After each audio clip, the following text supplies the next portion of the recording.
¿Qué tal, amigos de Noticias 22? Bienvenidos. Tenemos el gusto de saludarles. Rafael García Villegas y Huemansi Rodríguez. amigo, ¿cómo estás? Muy bien, Rafael. ¿Cómo te va? Buenas noches también a Laura Regis en la traducción de lenguas de seña mexicana. Gracias por acompañarnos. Muy contento de saludarte, Hueman. Un programa muy variado donde, entre otras cosas, tendremos cine. Así es. Aquí estará Julio López para darnos algunos de los avances de lo que es la propuesta en la cartelera de esta semana. Hay que recordar que estamos en este periodo del año en donde, previo al Oscar, se estrenan muchísimas películas que a veces solamente duran una semana, así que es la oportunidad para verlas. Pero también tenemos una pregunta que ya lanzamos hace un momento en redes sociales y que sabemos es toda una provocación grata para todos ustedes.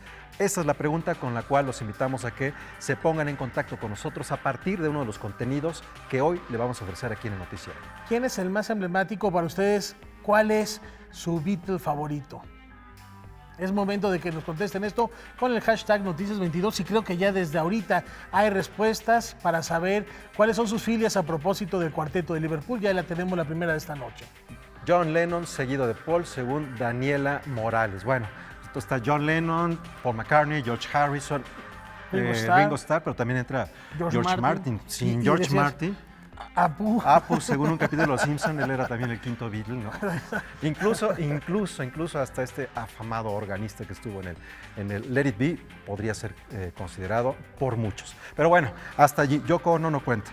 No, así que, el favorito, no el más odiado. Bueno, Yoko Ono no cuenta, pero esto es parte de lo que vamos a tener con ustedes. También vamos a tener aquí en el estudio una conversación con un artista de la lente a propósito de un par de exposiciones que se presentan en el Centro Nacional de las Artes. La invitación es a que se queden con nosotros. Comenzamos.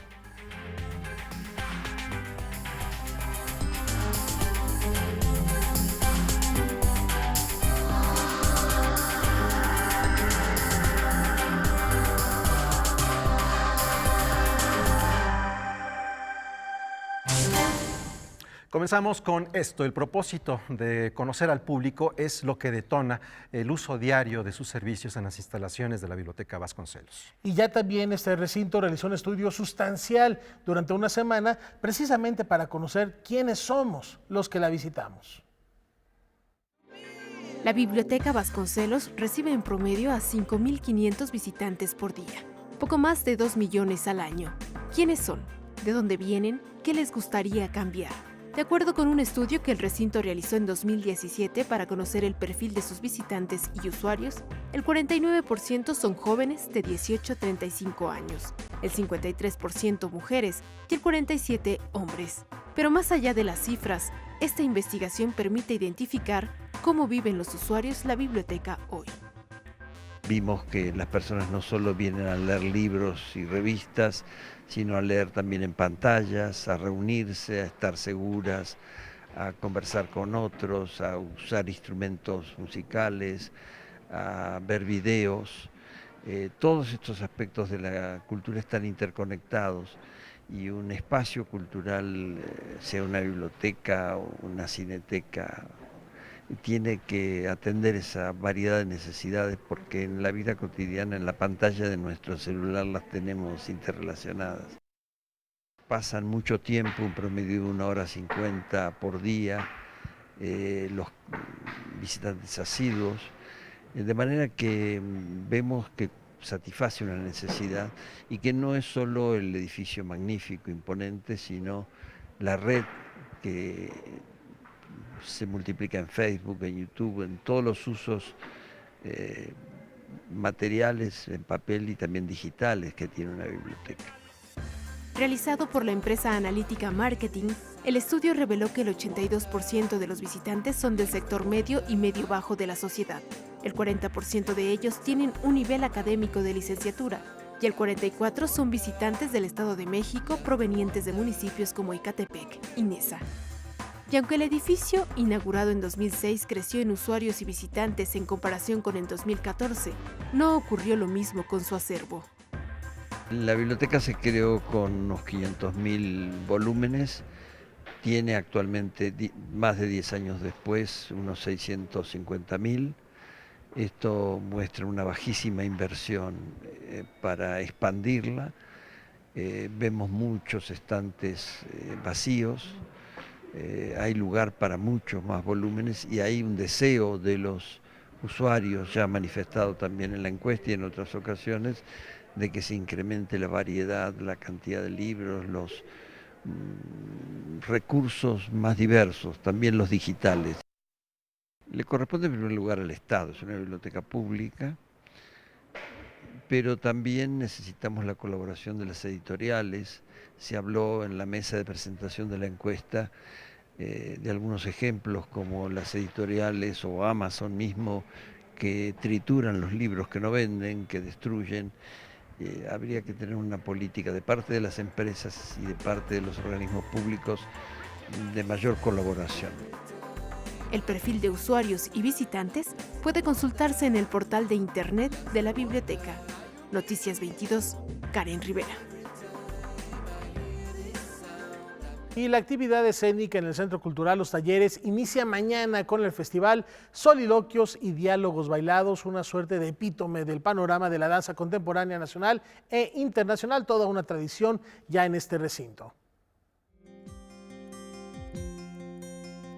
Con apoyo de la Red Nacional de Festivales de Danza, el Centro Cultural Los Talleres presenta el festival Soliloquios y Diálogos Bailados. Soliloquios y Diálogos Bailados ya lleva 27 años, está entrando en su emisión 27.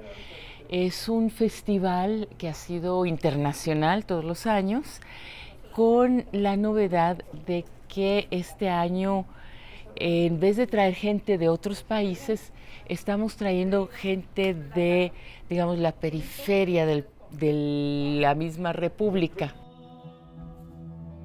Las novedades van encaminadas a otros terrenos.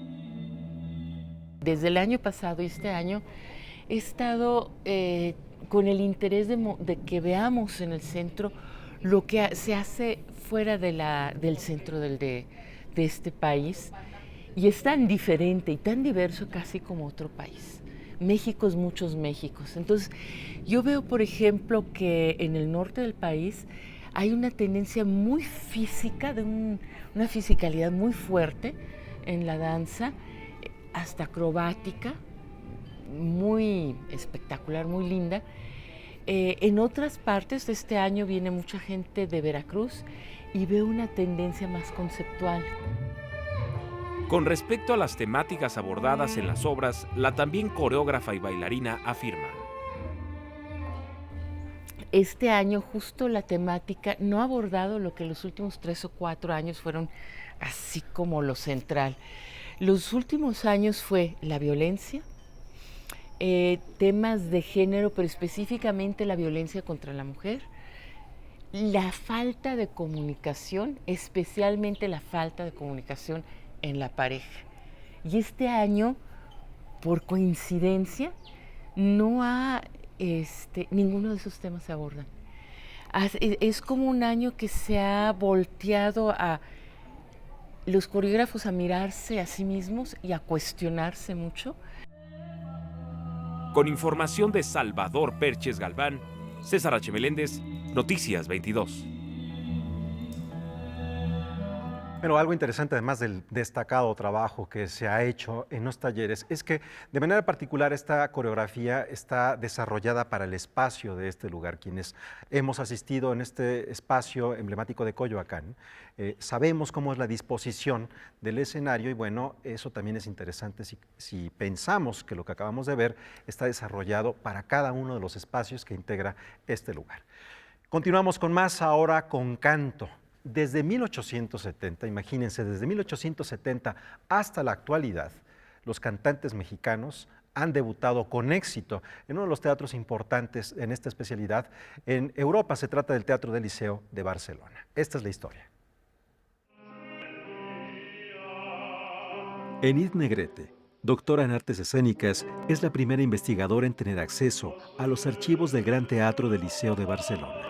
Y se encontró maravillada al descubrir que desde hace 147 años los cantantes mexicanos han cosechado triunfos en ese foro. Por ello escribió el libro El Sol de México en la Voz.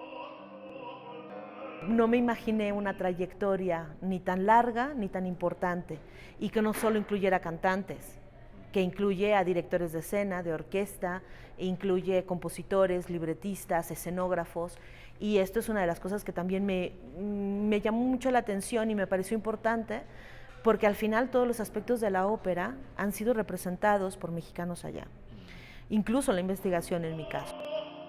En casi un siglo y medio, son 55 artistas mexicanos los que han participado de la historia operística del Gran Teatro del Liceo, incluso en los años en que México y España no tenían relaciones diplomáticas. Precisamente cuando no existía relación entre México y España, es el único momento en el que 3 óperas mexicanas contemporáneas se estrenan en Barcelona.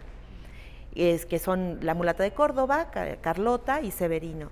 Entonces, ¿cómo se logra esto? Porque además fueron cantantes mexicanos y la producción mexicana para hacerlo. Y la única producción que no se llevó la escenografía de aquí se involucró a uno de los escenógrafos más importantes de Barcelona. Lo documentado por Negrete muestra diferentes épocas de la historia de la ópera mexicana. La primera en presentarse en el Liceo es Ángela Peralta, que estrena una ópera de Rossini. El siguiente gran momento es hasta Ernestina Garfias e Irma González. Después viene otra etapa donde destacaron los hombres a través de Jordi Ramiro y Guillermo Saravia. Tras ellos, viene la etapa de los tenores, con Francisco Araiza a principios de los años 80 hasta Rolando Villazón y Javier Camarena.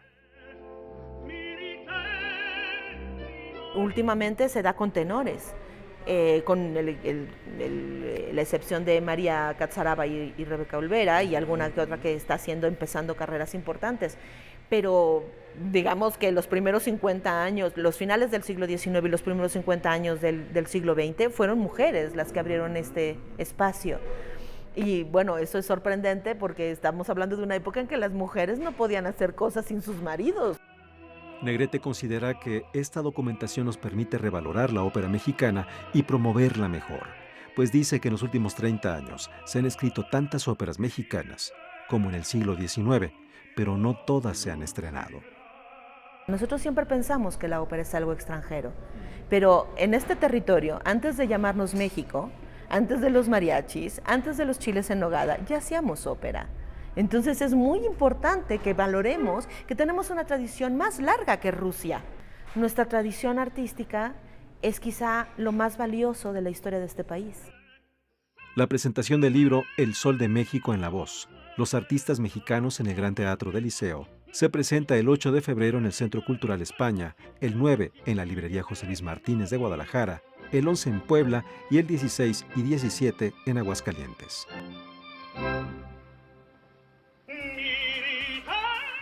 Bueno, es impresionante y es inspirador, Rafael, pensar que desde el siglo XIX la presencia de cantantes mexicanos, muchos de ellos que han hecho una carrera por sus propias ¿sí? necesidades y objetivos, que han recorrido diferentes partes del mundo, pero que es algo que todavía existe. Si echamos una ojeada a la cantidad enorme de orquestas que hay en diferentes partes de Europa, de manera particular entre Alemania, Austria y Suiza, vamos a encontrar muchísimos mexicanos que hoy están allí trabajando de planta. Inclusive algunos que han adquirido la nacionalidad, el caso de Noé Colín, bajo cantante, que le dieron la nacionalidad precisamente para que no se fuera y siguiera cantando en Europa, ir a hacer Terrazas.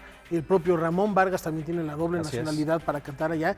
Y esto es una gran oportunidad, me parece, como dices, motivador, para reivindicar no solo el talento mexicano de exportación, sino también un teatro y un recinto tan importante como es el Liceo de Barcelona. Cuando uno piensa en ópera, generalmente nos vamos al Met o a la Scala, pero ahí está también en Barcelona uno de los recintos más importantes y México orgullosamente presente. Y revisar lo que ocurre en la ópera en México, que bueno, esa es otra historia. Ya platicaremos, sí, esto tiene mucha tela de dónde cortar. Hashtag Noticias22, ¿cuál es su Beatle favorito? Ya estamos recibiendo respuestas y aquí tenemos una más esta noche. Ahí tenemos a David Barrangar y dice, desde luego, Sir Paul McCartney. Y bueno, estamos viendo que son hasta este momento las respuestas que nos llegan. Por un lado John Lennon, por otro lado Paul McCartney. John Lennon, que tiene una parte muy interesante que va mucho de la mano con su rebeldía y con la forma en la que enfrentaba la vida. Y por el otro, Paul McCartney, que fue de estos Beatles que empezó a aprender música durante el periodo en el que se convertía a Beatle, así que también es algo muy importante considerar. Y dicho sea de paso, Lennon es el pretexto por el que hoy les hacemos esta pregunta, ya verán por qué. Pero antes nos vamos a una pausa y más en Noticias 22.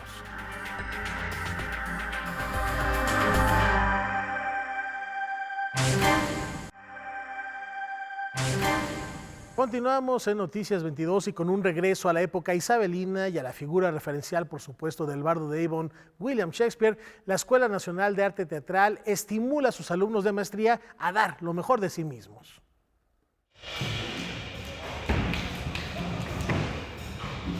La maestría en dirección escénica de la Escuela Nacional de Arte Teatral ofrece un conjunto de técnicas y metodologías que ayudan a sus estudiantes a consolidarse como artistas profesionales comprometidos con la calidad de su trabajo, a expresar su visión del mundo con una actitud crítica, ética y propositiva, y por vez primera presentan 7 trabajos en un ciclo de teatro isabelino. Es resultado, creo yo, de un proyecto ambicioso que entra en su 5º año de existencia y que empieza a dar pues frutos, resultados en términos de su organización, y como dices, es final de su primer año de trabajo, y en ese sentido quisimos también arrojarlos al mundo real, es decir, enfrentar público, enfrentar los problemas que hay en relación también a una taquilla o no taquilla, enfrentarlos a la producción, y también establecer finalmente un diálogo posterior a la experiencia en términos del proceso, de los procedimientos de trabajo. El ciclo isabelino se conformó por las puestas en escena de Antonio y Cleopatra, Epicena o La mujer silenciosa, La fierecilla de Padua, Ricardo Ra Ra Ra a partir de Ricardo III de Shakespeare, El rey Lear de Shakespeare, Sueño de una noche de verano y Titus. ¿Y por qué trabajar sobre teatro isabelino con directores en formación? Fue un acuerdo que tuvimos Martina Costa y yo, que nos tocó este año encabezar el área de dirección, y creíamos que era enfrentarlos pues con una montaña, ¿no? Y decir de pronto, bueno, ¿qué hago con esto?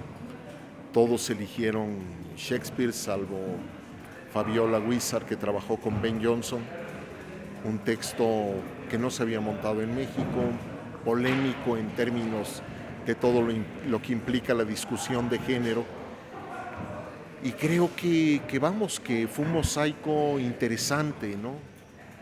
Actores de muy diversos lugares, y lo que nos empezó también a sorprender fue, pensábamos que algunos harían adaptaciones minimalistas, tal, y de pronto verlos manejar elencos tan grandes, haber logrado sostener las cosas con 15, 16 actores, no es cosa fácil. El ciclo de teatro isabelino, que concluye el próximo fin de semana con El sueño de... se presenta en el Teatro El Milagro y es una muestra de puestas en escena de la tercera generación de la maestría, y su coordinador comenta respecto a los resultados. Interesantes, con muchos errores de pronto, pero creo que el balance es muy positivo. Lo pienso sobre todo en función de eso, es decir, no recorrer la misma piedra, el agua nuevamente, ¿no? Es decir, dentro de un año creo que ellos se las volverán a ver más armados en lo que será su trabajo final. Creo que tendrán una mejor comunicación con los actores. La maestrita también procura las herramientas teórico-prácticas en el campo de las artes escénicas y ayuda a sus educandos a ser capaces de autogestionar sus propios proyectos mediante un proceso académico estructurado con una amplia perspectiva interdisciplinaria. Con información y texto de Salvador Perches Galván, Óscar Helguera, Noticias 22. Nuestro invitado de esta noche es un viajero que durante 4 años documentó con su cámara la naturaleza de los cementerios alrededor del mundo, proporcionándonos un mosaico con cientos de retratos fúnebres esos amuletos contra lo inevitable. Un gusto recibir esta noche a Alejandro Gómez de Tudo. Hueman, vamos contigo. Gracias, Rafael. Muchas gracias, Alejandro. Gracias por estar con nosotros aquí en Noticias 22. Y la exposición que se presenta aquí en el Centro Nacional de las Artes, las imágenes las estaremos viendo mientras conversamos. A mí me llamó mucho la atención, Alejandro, por varios motivos. Empezaré por lo subjetivo. A mí me ha dado también esta necesidad de recorrer panteones en diferentes lugares y registrar cómo es que a través de los nombres y de las lápidas nos puede cambiar o nos puede narrar incluso también la historia. Una especie de microhistoria a partir del arte, del diseño, de los nombres, de las fotografías. Y eso empieza a desencadenar una cantidad de visiones desde el punto en donde lo vemos hasta el punto en donde se supone vivió esa persona. Cuando veo tu exposición, pienso en muchas cosas, en Memento Mori, pienso también en un neobarroquismo, pienso también en esa fragilidad de vida desde el presente que no es sino el miedo al no existir, porque cuando está una lápida estamos frente a lo que existió. Entonces hay una parte filosófica, pero también hay una parte plástica. ¿Cómo es que planteas estas dos visiones que se separan en la exposición? Por un lado las imágenes, pero también la instalación. De hecho, la exposición o la muestra está dividida en 3 capítulos.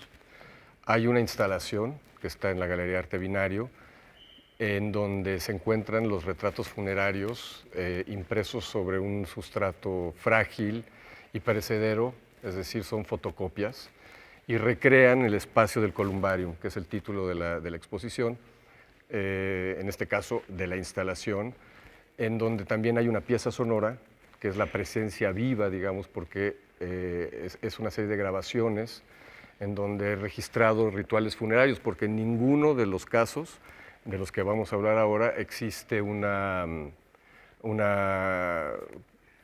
presencia vital.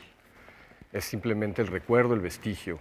En una segunda parte de la propuesta está la sala dedicada a K3.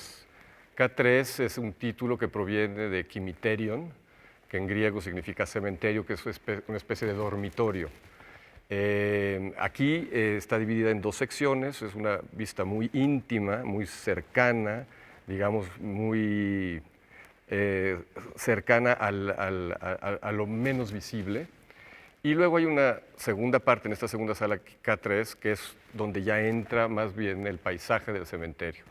En una última sala llamada Pantonecrópolis se encuentra un trabajo que es más sobre el espacio, pues el espacio de la muerte y el espacio de la vida, es decir, cómo condividen espacios en las ciudades, tanto la zona dedicada a los muertos como a los vivos. Y esa mímesis, esa interacción que existe estilística, urbanística entre la ciudad, cómo corresponde a veces al imaginario de una época, de una cultura, en donde, curiosa y paradójicamente, no se encuentra esa fantasía en la ciudad de los vivos. También es un registro, porque los cementerios afortunadamente siguen en su gran mayoría intocados.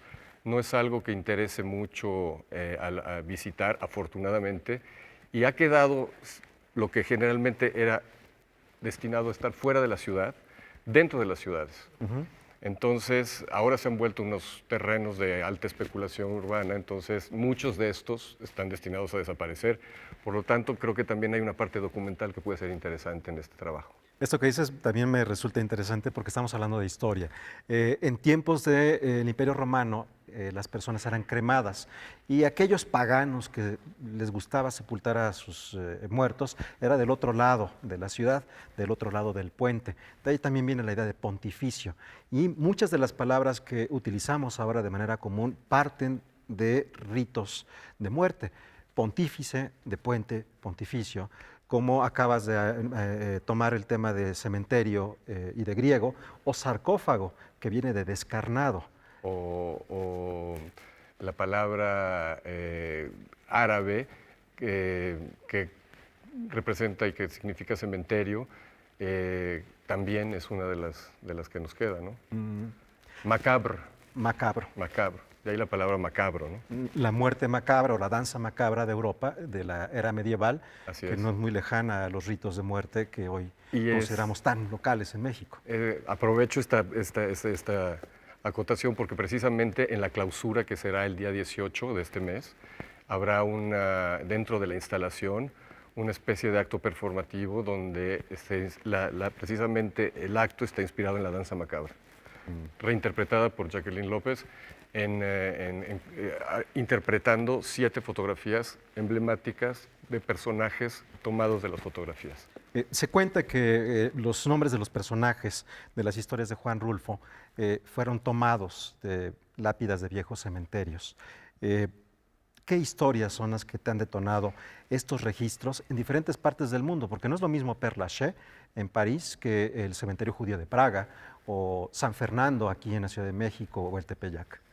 Cada cementerio tiene una personalidad única y curiosamente lo que mencionas ha generado en mí una de las mayores curiosidades, es decir, mientras voy en busca de un registro iconográfico visual, algo de lo que me apasiona fuertemente es justamente ir creando una narrativa alrededor de la lectura de epitafios, de nombres. Entonces ya la reconstrucción visual se vuelve mucho más rica. Entonces yo creo que todos tendemos a hacer eso. Es una fuente de fantasía imaginaria, de recreación de imágenes, porque finalmente nuestra mente termina existiendo y dando sentido a la existencia a través de las imágenes. Pero las imágenes que no son necesariamente directas, como las que son las que se crean a través de otro tipo de estímulo, como por ejemplo la lengua o la palabra, crean un compendio visual mucho más rico que el que necesariamente se expresa a través de la fotografía o de las artes visuales, ¿no? Alejandro, muchas gracias por estar con nosotros para hacernos la invitación a visitar estas exposiciones que están en el Centro Nacional de las Artes. Ya está abierta la exposición para que puedan asistir. ¿Hasta cuándo estarán abiertas? Hasta el 18 de febrero. 18 de febrero, así que bueno, tenemos todavía algunos días para disfrutar. Nos quedan unos cuantos días, unos 10. Para disfrutar de esta muestra fotográfica. Y una última pregunta antes de despedirnos. Tenemos una pregunta que lanzamos al inicio del programa con relación a uno de los contenidos que tiene que ver con los Beatles. Para ti, como fotógrafo, ¿cuál es tu Beatle favorito? Pues independientemente de la parte de fotógrafo, John Lennon, no solo por lo que representa dentro del campo de la música, pero también como un emblema. Y pues Yoko Ono también como pareja inseparable, que además, curiosamente, tiene una instalación muy interesante de ataúdes. Así es, con árboles. Así es. Así es. Perfecto. Bueno, pues muchísimas gracias por estar con nosotros, Alejandro. La invitación para ir a esta exposición. Vamos a hacer una pausa, pero tenemos antes una imagen que tiene que ver con lo que estamos preguntándoles. Es un tuit. Esta es la respuesta de Nambo Art. Sin duda, John Lennon. John Lennon. Noticias 22, John Lennon, saludos. O sea, reiterativo. 3 veces John Lennon. Tenemos esta pregunta, por favor pónganse en contacto con nosotros. También es una invitación para pensar no solamente en ellos como músicos, sino aquellos otros personajes que detonaron en ellos la importancia que después tendrían como grupo y como individuos. Hacemos una pausa y volvemos.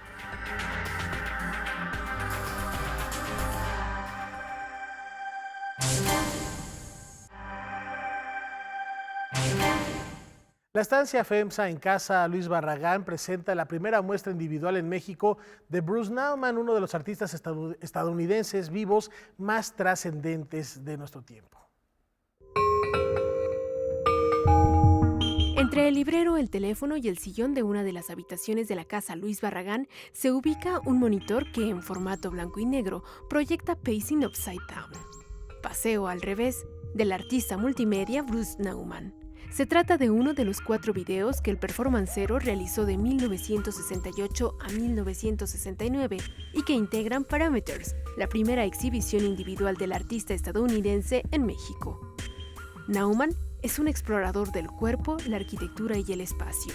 Con estudios en matemáticas y física, se ha desarrollado como pintor, fotógrafo y escultor. Parte de su obra se inspira en los escritos del dramaturgo irlandés Samuel Beckett, que utiliza su propio cuerpo como instrumento para explorar la noción del arte. Después de crear algunas plataformas musicales en 1968, realizó una serie de videoinstalaciones entre las que se encuentran Posiciones de la pared, Caminata de ángulo lento y Caminar con contrapuesto, en la que a través de la repetición de movimientos corporales, ya sea balanceando su cadera y hombros, lanzando las piernas al aire, girando sobre su propio eje o caminando de forma circular, busca crear una especie de tensión en el espectador, conduciéndolo hacia un agotamiento psíquico al mostrarle acciones ejecutadas monótonamente. Estas proyecciones, además de una filmación de 1999 que documenta los esfuerzos corporales de Naumann mientras construye una reja en su rancho de Estados Unidos, habitan diferentes espacios como la recámara de huéspedes, el comedor y el estudio de la casa del arquitecto mexicano Luis Barragán como parte de la estancia FEMSA y podrán observarse con previa cita hasta el 15 de abril. Noticias 22, Karen Rivera. Bueno, esto que acabamos de ver tiene que ver con una serie de actividades que se ha hecho con la Bienal que organiza FEMSA, con la generación de un diálogo entre los artistas contemporáneos de diferentes partes del mundo y mexicanos con la Casa Luis Barragán. Entonces, cuando vemos esta imagen, tiene que ver, tenemos que considerar varias cosas. Por un lado, la imagen que estamos viendo es el registro de lo que fue la obra hace 50 años. Y ese registro se supone que está colocado de tal manera para establecer un diálogo con los objetos y la forma en la que se vivía la casa. Entonces, sí, requiere de echar a volar la imaginación y observar también. Lo comentamos, no es algo que vas a ver en un museo, sino es algo que tiene que ver mucho más con el proceso creativo que con el resultado. Así es, pero sí, el arte contemporáneo nos establece algunos retos. Los parámetros. Y ahora sí, lo prometido es deuda, lo hemos platicado. La pregunta de hoy es ¿cuál es su Beatle favorito? A propósito de esta publicación que, jugando con la fantasía y la ficción, nos invita a conocer otra de las facetas de John Lennon. Si The Beatles, el famoso cuarteto de Liverpool, hubiese surgido en Centroamérica y no en Inglaterra, ¿qué hubiera pasado? A esto apuesta el escritor nicaragüense José Adiac. Perteneciente a una nueva generación de novelistas, José Adiac Montoya, poeta y escritor nicaragüense, nos entrega su más reciente novela titulada Lennon bajo el sol, la cual mezcla dos de sus grandes intereses. Por un lado, la historia de su país, Nicaragua, y la otra, los Beatles. Cuando yo la escribí, yo tenía dos cosas que a mí me interesaban mucho, que me siguen interesando mucho. Una de ellas que es una obsesión desde la infancia, que es la música de los Beatles y la historia de los Beatles. Y la otra era acercarme a la historia de mi país, a la historia reciente de mi país, a la historia de la revolución, esa palabra que uno nace escuchando en Nicaragua, ¿no? El impacto y la trascendencia de la música de los Beatles fue a nivel mundial y Nicaragua no fue la excepción. Como en muchas otras partes del mundo, la música del cuarteto de Liverpool significó rebeldía, diversión, amor, y eso es lo que podemos leer en esta novela, que también es de nostalgia.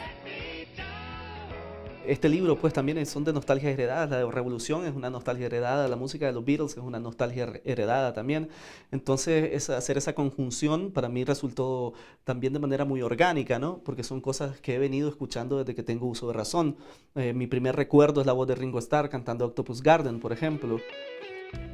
Con esta novela, José Adiac Montoya nos proporciona múltiples opciones de lecturas. Por una parte cautiva a los admiradores de los Beatles y al mismo tiempo logra atrapar al lector que desconoce la historia de Nicaragua de la segunda mitad del siglo XX. Lennon bajo el sol es publicada por el sello Tusquets. Para Noticias 22, José Meléndez.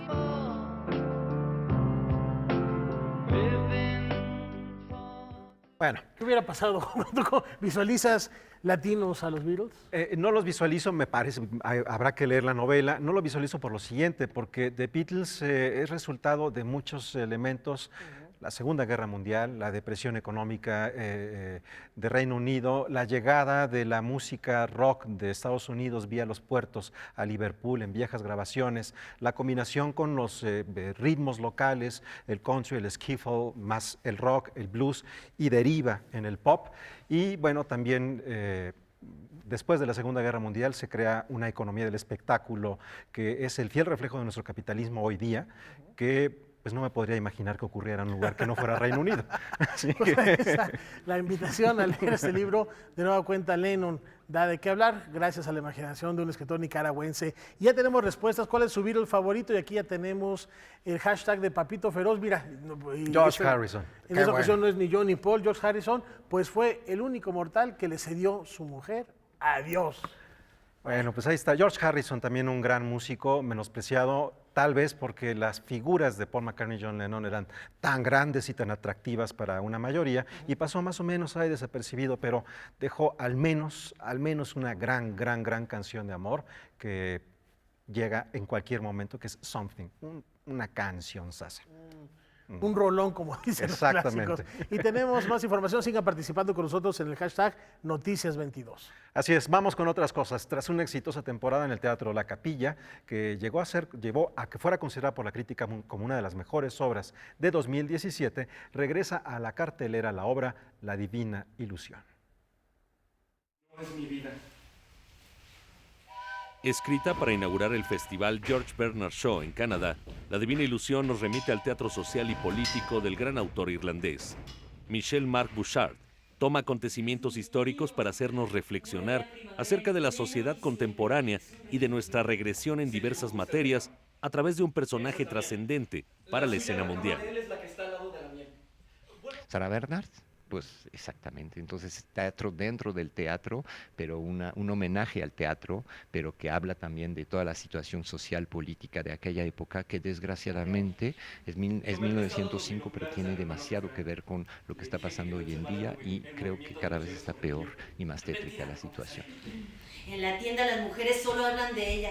Aun cuando los boletos para su obra son caros como herencias, ya no queda ni uno. La llegada de esa mujer es todo un acontecimiento. Tras una exitosa temporada en el Teatro La Capilla, vuelve a los escenarios La Divina Ilusión, el texto más reciente de Bouchard, autor sumamente conocido y admirado por Boris Schumann, director y traductor de esta puesta en escena. Definitivamente. Un gran amigo mío, un hombre que escribe maravillosamente con mucho sentido dramático y mucho sentido del humor, que la mezcla a mí me fascina, y siempre tocando unas temáticas profundas que funcionan, que nos llegan mucho aquí en México, y creo que por eso las obras de Michel-Marc han sido tan exitosas, tanto aquí en el DF, en otras partes del país donde se han ya hecho remontajes. Su Excelencia, nuestro arzobispo, los escogió a ustedes dos para servir en la misa de la En mañana. diciembre de 1905, en Quebec, Michaud, un joven seminarista en búsqueda del éxtasis dramático, dedica su primera obra a su ídolo, la divina Sarah Bernhardt, la cual, tal como un haz de luz intempestivo, acaba de llegar a su ciudad sombría. A partir del 12 de febrero vamos a estar 10 funciones todos los lunes a las 8:30 de la noche, La Divina Ilusión de Michel-Marc Bouchard, con un maravilloso elenco encabezado por Pilar Bolívar, Miguel Conde, Majalat Sánchez, Constantino Morán, muchos otros maravillosos actores, un gran texto, una gran producción. Me da mucho gusto que el elenco quisiera albergarnos para este remontaje. ¿Cómo hacerlo si no estoy con él? No puedo estar aquí y en todos lados al mismo tiempo. No. Me gustaría verla. ¿Por qué? Me gustaría verla. Con información y texto de Salvador Perches Galván, Óscar Helguera, Noticias 22. En estas obras que ha presentado Boris Schumann son muy importantes porque prácticamente él ha estado frente a estos artistas, estos dramaturgos quebequenses. Muchas de estas obras, la traducción las ha hecho el propio Boris.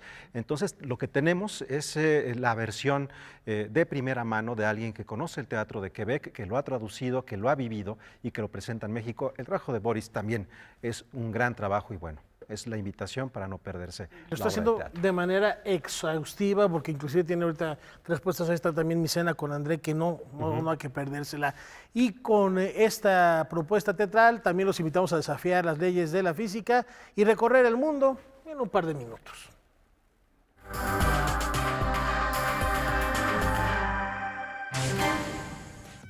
Isle of Dogs es la nueva película de Wes Anderson que se estrenará en 6 semanas en los cines de Estados Unidos, pero antes tendrá una función en el Festival de Cine de Berlín el 15 de febrero. Mientras tanto, el sitio web Vulture publicó un adelanto de la cinta, aunque no propiamente un tráiler. En el clip se ve que la historia tiene lugar en una isla frente a la costa de Japón, donde el alcalde de la ciudad de Megasaki ha desterrado a los perros después de un brote de gripe canina. Un retrato de una princesa nigeriana que se perdió durante más de 40 años se encontró en un piso londinense y se venderá en una subasta proyectada en vivo desde Lagos. Tutu es del artista más famoso de Nigeria, Ben Nwonwu, quien la pintó en 1974. El retrato, que es de una nieta del gobernante tradicional del grupo étnico Yoruba, es un símbolo de la reconciliación nacional después de lo que se vivió en la Guerra de Biafra de 1960 a 1970. Estas son las lunas de Saturno. Rea, que está pasando enfrente de Titán. La fotografía fue tomada desde la perspectiva de la nave espacial Cassini de la NASA a una distancia de 1.148.000 kilómetros. En la imagen se aprecian las evidentes diferencias entre ambos satélites. Según la Agencia Espacial Estadounidense, Rea es un mundo sin viento y repleto de cráteres, mientras la atmósfera de Titán es más gruesa que la de la Tierra. Bueno, qué emocionante ver esto que ocurre más allá del espacio. Increíble que con todas estas imágenes, cómo ha tenido presencia esta teoría de que la Tierra es plana entre algunas personas. Sí, que estas fake news que siguen circulando en el siglo XXI es increíble. Nos vamos a un tuit antes de irnos a la pausa. Estamos esperando sus respuestas. ¿Cuál es su video favorito con el hashtag Noticias22? Aaron López dice, el hecho de que podamos reconocer estos signos como un Beatle lo dice todo, aunque George Martin es mi favorito. Y bueno, esto que nos está mandando, estos símbolos, tiene que ver con una caricatura, un autorretrato que hizo John Lennon por ahí de los años 70, después del bed-in, en esta época en que estuvo en Montreal, en el Hotel Queen Elizabeth con Yoko Ono, un hotel en donde incluso tienen las almohadas y la cama en donde estuvieron ellos. Y ahí es donde hizo varios dibujos, entre ellos ese autorretrato. Pero lo que menciona Rafael es muy interesante. Lo habíamos discutido con Juan Arturo Brennan la semana pasada. Por los Grammys. Ajá. Exactamente, en torno a los Grammys. Aplaudimos a los artistas, pero quienes crean el sonido de esos artistas son otros que no se llevan el crédito igual. En el caso de los Beatles, George Martin. El quinto Beatle y su gran productor. Una pausa y regresamos con cine aquí en Noticias 22.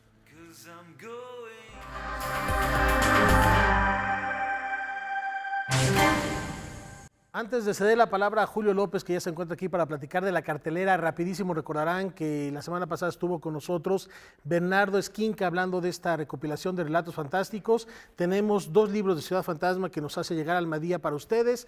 Lo único que tienen que hacer es escribir al correo que va a aparecer en sus pantallas, noticias22 canal22.org.mx, ahorita lo va a aparecer ahí en pantalla. 2 ejemplares, gracias a Bernardo y gracias también a Editorial Almadía. Ahí está, noticias22 canal22.org.mx. Los primeros 2 que lleguen se llevan el libro. Se llevan el libro. Julio, ¿cuál es tu Beatle favorito? Yo quiero el mío, yo quiero primero mi libro, así que ya vamos a ver un libro. Si nos dices cuál es tu Beatle favorito, lo pensamos. Lo voy a decir después de terminar la sección. Tengo que meditarlo. Mis fans se pueden decepcionar de mi respuesta. Mejor no. Cine, Julio. Sí, pues este fin de semana hay mucha actividad, como sabemos, ¿no? Esta temporada de premios y nominaciones trae lo mejor del cine y también trae algo muy interesante que es el FICUNAM, ¿no? Okay. El FICUNAM que va a cambiar de director. Ha habido varios cambios justamente en la UNAM respecto de varias áreas que tienen que ver justo con el área cinematográfica. Recientemente Hugo Villa fue nombrado el nuevo director de la Filmoteca de la UNAM. Por muchos años estuvo Guadalupe Ferrer. El mismo Hugo Villa estuvo presente hoy en la conferencia de prensa de la nueva edición, de la 8ª edición del Festival de Cine de la UNAM. Estuvo Jorge Volpi, que acaba de ser también reconocido con un premio muy importante en la literatura y que funge ahí como presidente está en la coordinación de divulgación cultural. Y bueno, pues ahí estuvieron todos para empezar la larga despedida que va a tener Eva San Giorgi, que deja el Festival FICUNAM para se va a Austria, ¿no? A otro lado, al otro lado del mundo, pero pues mejor primero vamos a ver qué va a haber este año en el FICUNAM. Más de 400,000 pesos en premios, 3 retrospectivas, 5 clases magistrales, 31 títulos en competencia y 99 películas en exhibición. Así está conformada la 8ª edición del Festival Internacional de Cine de la UNAM. Tenemos como director del jurado a Lav Díaz, el director filipino, que ha ganado, Berlinale, la Bienal de Venecia, el Festival de Locarno, muchos otros reconocimientos en los últimos años, y que es, evidentemente una voz muy original en el panorama del cine internacional y de referencia, de todos modos, para todas las geografías de cine. Como siempre, el festival ha sido una vitrina para mostrar proyectos mucho más arriesgados, algunos que rayan en el videoarte, pero también se ha convertido en un escaparate al que muchos directores mexicanos le han tomado cariño y al que vuelven cada vez que tienen un nuevo proyecto.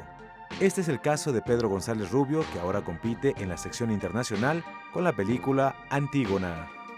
Este año tenemos más que nunca películas que se estrenan, que empiezan su camino aquí o que vienen justo de festivales internacionales recién estrenados, como la última película de Pablo Sig, que viene estrenando en el Festival de Rotterdam, o Los Débiles, de Eduardo Giralt, que también viene llegando del Festival de Berlín. Paralelo a sus secciones en competencia, lanzaron una convocatoria para el concurso de Cine Minuto Memoria S19, con el cual se busca reforzar el espíritu de hermandad que se generó después de los sismos de septiembre pasado. Y todavía está vigente, entonces, así hemos recibido como mucha participación y también muchas cosas diferentes, que eso es interesante. Esta edición se convertirá en una larga despedida para la actual directora Eva Sangiorgi, quien, una vez concluido el festival, tomará el cargo como directora de la Bienal, el festival de cine más importante de Austria. No será un festival mexicano en Viena, pero como por mi experiencia, por los enlaces, evidentemente mi atención siempre estará dirigida a lo que sucede en México y América Latina en general, además de todo el mundo, pero evidentemente creo que tener los canales para poder conocer lo que está pasando. Noticias 22, Julio López. Bueno, pues interesante el trabajo que ha hecho Eva Sangiorgi. Ella fue la que llevó el proyecto del FICUNAM a desarrollarse hace bastantes años, cuando el equipo del FICO, el Festival Internacional de Cine Contemporáneo de la Ciudad de México, se disgregó y ella tenía el proyecto, aquí lo presentó, tuvimos el gusto de conversar con ella. Me parece maravilloso que la universidad haya logrado un festival de estas características. Pues sí, es sensacional, ¿no? Como sensacional, el estreno que llega este fin de semana a cartelera, me refiero al Sacrificio del Ciervo Sagrado. Esa es la película de Yorgos Látimos. Ya platicábamos, incluso... El director de La Langosta. Sí, el director de La Langosta. Hablar de la sinopsis de las películas de este director, en realidad no le hacen justicia a sus películas, ¿no? No. Y tampoco hay que hablar demasiado de las películas. Tampoco. En esta historia, en esta película, nos presenta la familia perfecta. El padre es cirujano, la madre es oftalmóloga reconocida, tienen a los hijos perfectos, la vida perfecta. A lo mejor les hace falta un poco de emoción en sus vidas y ahí es cuando entra un personaje que quiebra todo eso, ¿no? Es un chico de 16, 17 años que llega y pone su vida en caos. No les voy a decir nada más para que le disfruten este thriller que es perturbador y que tiene con lo que comentábamos hace rato un poco, Güemansi, ¿no? Tiene que ver con que este director tiene la capacidad de poner elementos fantásticos o surreales dentro de una realidad cotidiana y entonces hace jugar al espectador, ¿no? Lo hace imaginar cosas y ahí es cuando tú te atrapa completamente la película y te dejas llevar. Yo diría, usa al espectador y lo hace que crea cosas. Sí, lamentablemente la ningunearon tantito en toda esta época de premiaciones, ¿no? Ahí estamos viendo un par de imágenes de esta película. Tenemos unas de las mejores interpretaciones de Nicole Kidman, ¿no? Que dicho sea de paso, también se van a poder dar un buen taco de ojo. Tenemos a Colin Farrell en el papel protagónico, que ya había trabajado con él justamente en la película anterior de La Langosta, y es un trabajo redondo de principio a fin. Las atmósferas son sensacionales, lo que le pasa a los personajes es cautivador, es perturbador, ¿no? Y es como lo decía, ¿no? Nicole Kidman creo que está viviendo uno de sus mejores momentos, no solamente con este personaje, sino con su participación en la serie por la que ha sido reconocida y que nosotros tuvimos la oportunidad de ver hace muy poquito en el marco del Festival de Cine de Los Cabos. Ahí está la invitación. sin duda alguna, el estreno y la recomendación de este fin de semana. Hay que evitar Sí, 50 sombras liberadas. No, Sí, sí. Digo, nada más ese es el comentario, ¿no? Sí, no gastes su dinero ni su tiempo viendo ese tipo de cosas. No gastes el tiempo, ni siquiera mencionándolo. Lo voy a mencionar, pero de otra manera, dentro de las breves de cine, porque sigue por ahí un distanciamiento entre una cadena, ¿no? Y de una cadena de cine y obviamente Universal. Y ya con esto los dejamos, las breves del cine. Nos vemos mañana en Noticias 22. Muchas gracias, Julio. Gracias a ustedes, Weman. Muchas gracias, Rafael. Muchas gracias, Laura. El cineasta francés Jean-Pierre Jeunet, director de la película Amélie, acusa a Guillermo del Toro de plagio. Asegura que el director mexicano se fusiló una escena de Delicatessen, en la que sus personajes bailan al ritmo de música que sale del televisor. Este hecho ha desatado una guerra en las redes sociales entre los detractores y defensores de La forma del agua.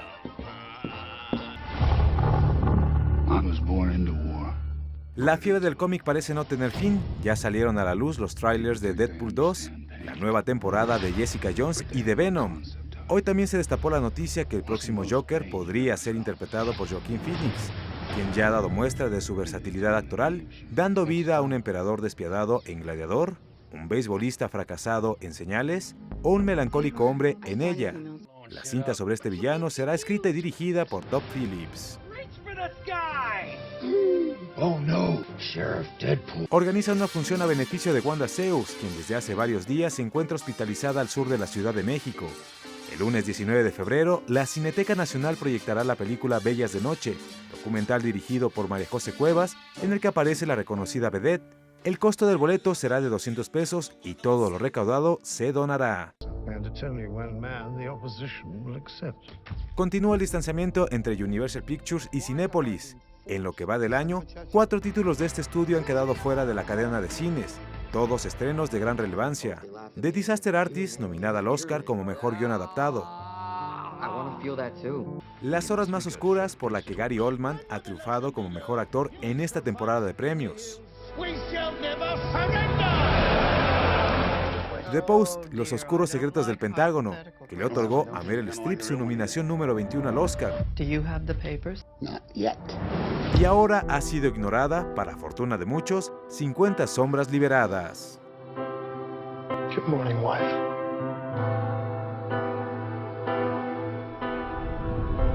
Good morning, husband. Don't ask me. Mrs. Gray, look out your window. Well, you know it's true. I'm taking you away for the weekend. I just can't believe this is my life, that I get to live with you.